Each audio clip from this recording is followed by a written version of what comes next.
बोल न्यूज के खिलाफ इंतकामी कार्रवाइयां जारी हैं। बोल न्यूज के मार्केटिंग हेड आकाश राम के अगवा का मामला तहरीक इंसाफ और सिविल सोसाइटी का आकाश राम की रिहाई के लिए एहतजाजी मुजाहरा मेन जीटी रोड पर किया गया।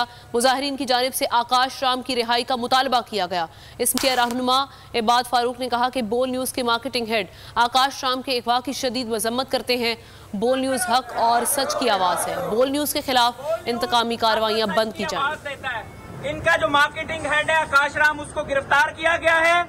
वो एक सच्चा पाकिस्तानी और हक। बोल न्यूज के आकाश राम को रिहा करो। तो नजर आ रहा है सामने लिखा हुआ है जुल्म मिटने के लिए। दो चीजों से मिटेगा भाई, एक अदल की कुर्सी पे जो लोग बैठते हैं ना, वो अदल के हिसाब से फैसले करने लगे। दूसरा कौम निकल खड़ी हो जुल्म के खिलाफ, तो जुल्म खत्म हो जाएगा। या इन दोनों में से कोई एक चीज हो जाए या दोनों हो जाए। अगर 420 का मुकदमा था, उस वक्त अदलिया में जो लोग बैठे हुए केस देख रहे थे, वो पूछते ना यार चीट हुआ कौन है। जब उनको दिखता कोई चीट नहीं हुआ, केस खत्म कर देते।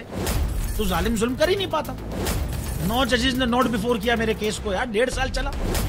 शख्सी जमानत का केस, सेम केस इस्लामाबाद में कर दिया। एक ही इल्जाम पे 2 केस हो नहीं सकते भाई।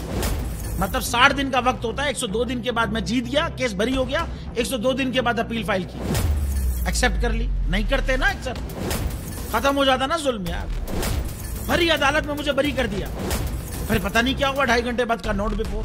मैं नहीं सुनता ये केस, खड़े रहते अपने फैसले, मिट जाता जुल्म। अल्लाह ताला ने बिठाया इन कुर्सियों पे इनको यार, ये अल्लाह ताला की तरफ से फैसले करने हैं।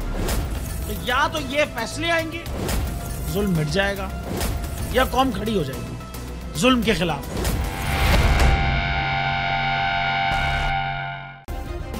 सब्सक्राइब करें और बेल दबाएं ताकि कोई खबर रह न जाए।